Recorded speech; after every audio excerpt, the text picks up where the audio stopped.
What if the CIA's Indonesian massacre of 1965 had been coordinated globally across every Cold War battleground? The actual event killed up to 1 million suspected communists using prepared death lists and torture methods perfected by American advisors. But imagine if identical operations launched simultaneously in Vietnam, the Philippines, Thailand, Chile, and Central America. The same torture techniques, the same death squads, the same systematic elimination of anyone labeled leftist.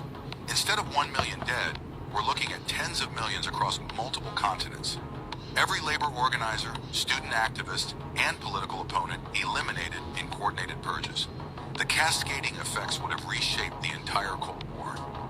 No opposition movements would survive, no alternative voices, no resistance. The CIA's actual training programs for death squads would expand into history's largest coordinated genocide. Entire political ideologies wiped from existence through organized murder campaigns. World politics would be fundamentally altered, with only one permitted way of thinking. A global silence enforced through systematic terror. The ultimate victory through elimination.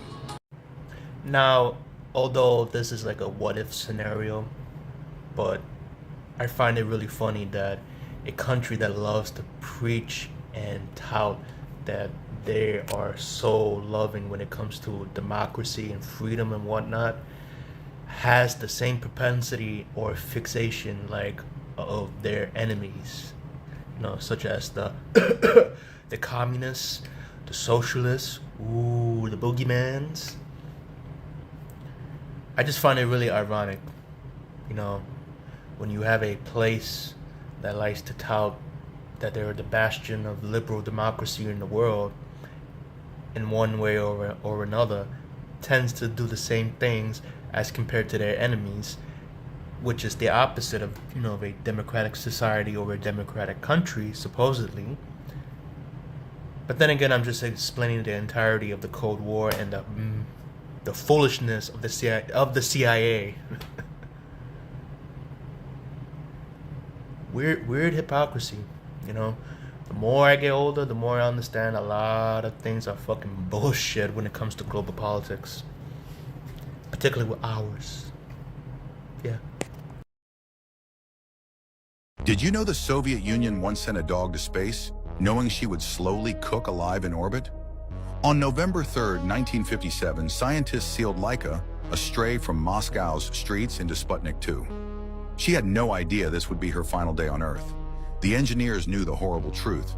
There was no return plan, no rescue mission.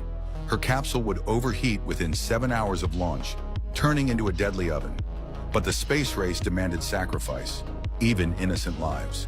As the rocket lifted off, Laika's heart rate spiked to 3 times normal.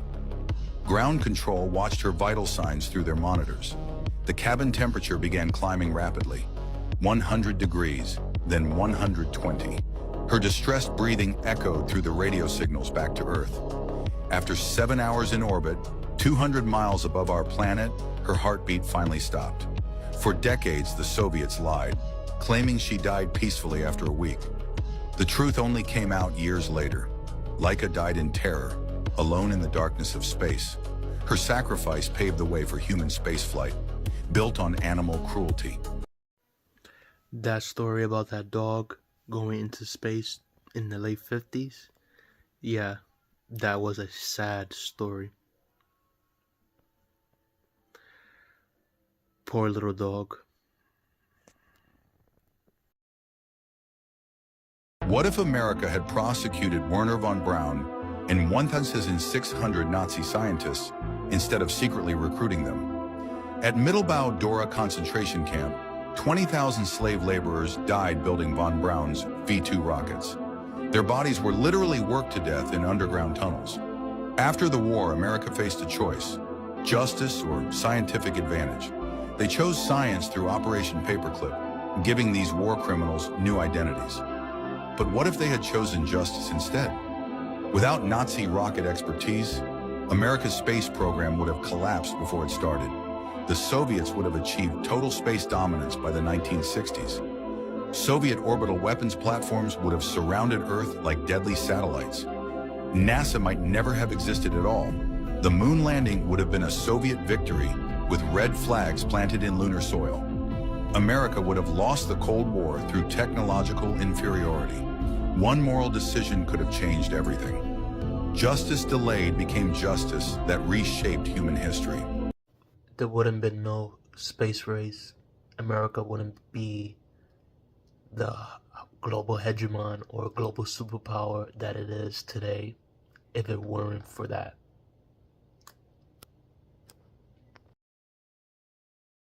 Did you know the Nazis' most successful occult researcher was murdered by his own SS colleagues?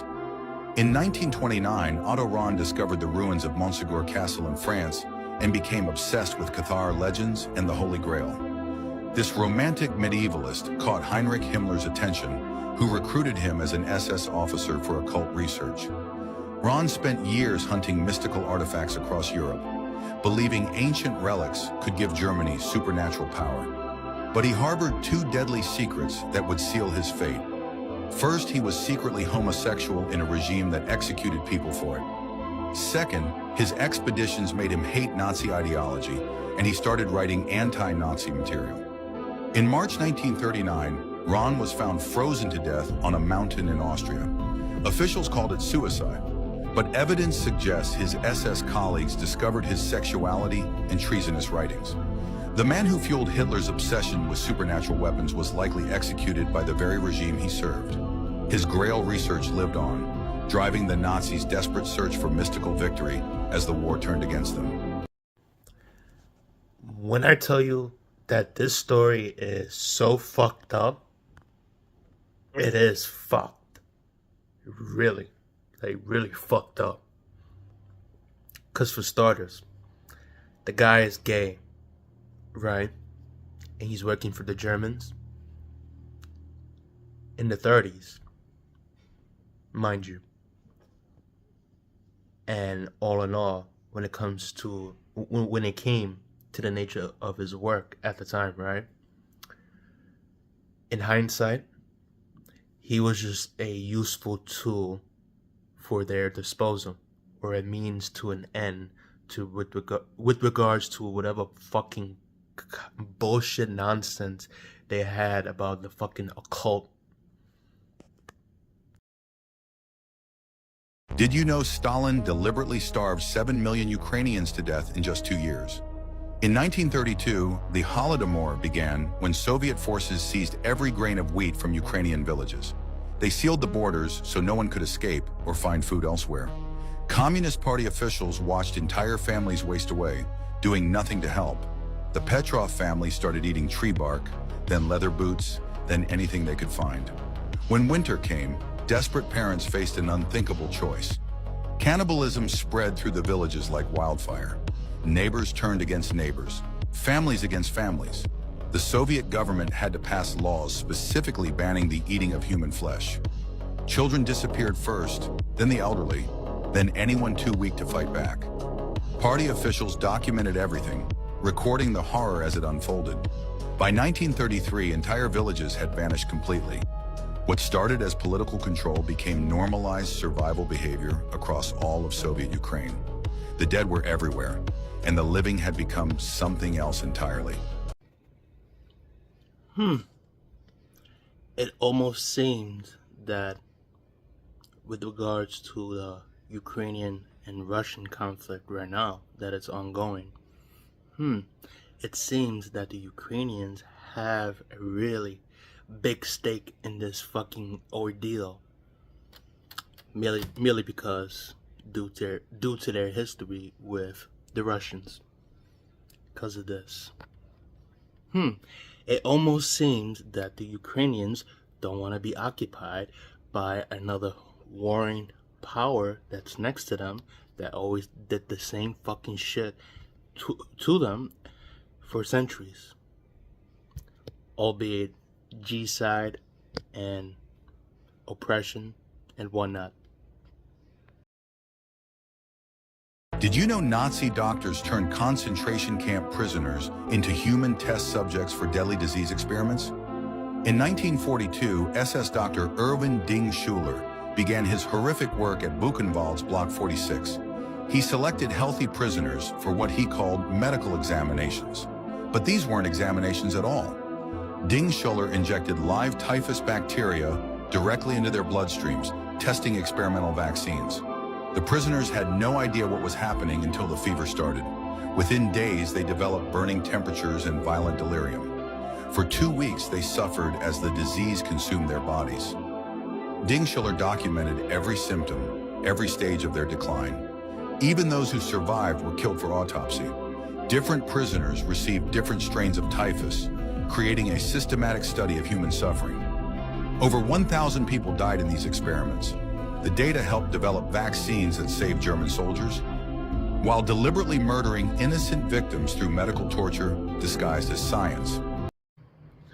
That is absolutely correct.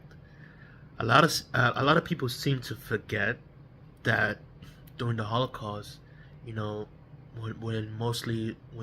Jewish people, those that Germany saw as lower and beneath them in terms of their hierarchy stance, due to utter bullshit in the ideology that they believed in during those days, a lot of prisoners were subject to a lot of testing in that capacity, to the point where I cannot even convey or nor espouse it in this video, because it's a lot, and it's really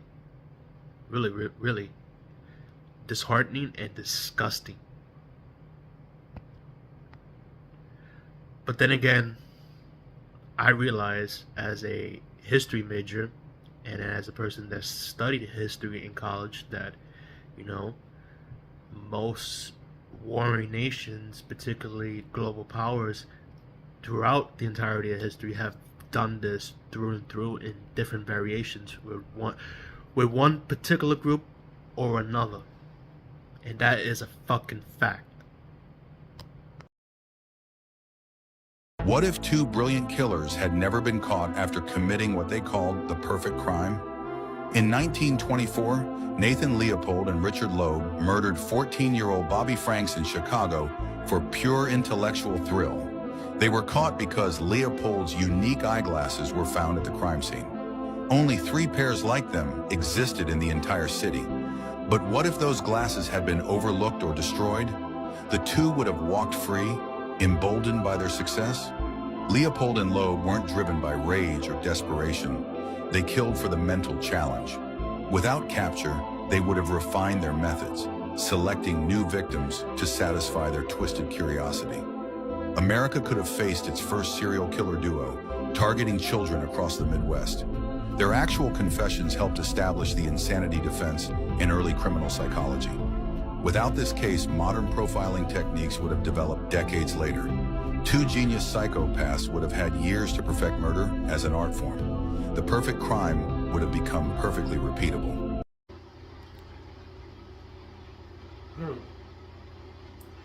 Now, this story is very unique, but very, very, very, very weird. Mind you, although that this happened, yeah, it did a long time ago. And when they got caught, their intentions weren't that of, in the realm of being pervasive or perverted in some way, but they did it as stated in this video. They did it mostly on the basis of intellectual prowess or curiosity of, the saying, what if, or how to properly do said crime and get away with it like it's nothing. In which hindsight I can say that their own arrogance were their own undoing, because they're through and through fucking monsters. What if the brilliant minds at Bletchley Park had never cracked the German Enigma code? In 1941, Alan Turing's team achieved the impossible, breaking Nazi Germany's unbreakable cipher. This breakthrough let Britain read every German military message, anticipating deadly U-boat attacks that were starving the island nation. But imagine if they had failed. German submarines would have continued sinking merchant ships unopposed, cutting off Britain's lifeline. The Battle of the Atlantic would be lost within months. D-Day would become a massacre, with Germans knowing exactly when and where Allied forces would land. The war could have dragged on until 1948, with millions more dead. Instead of Hiroshima, atomic bombs might have fallen on Berlin. One mathematical breakthrough prevented Nazi victory and saved civilization itself. So, in essence, as per with this video, the Battle of the Atlantic would have been prolonged even further if they failed to do that, to break the German Enigma machine and codes, and World War II would have been entirely different as per with the outcome. So basically, this what if scenario is kind of more far-fetched, but it was kind of close as in reality itself, because at the time they spent not months, years trying to break and decipher the German Enigma codes and the messages that they were trying to, they were sending each other during the war, until Alan Turing and his team finally did it in 1943, in which everything changed afterwards, and it allowed Britain and the Allies to win the war. That's pretty much it.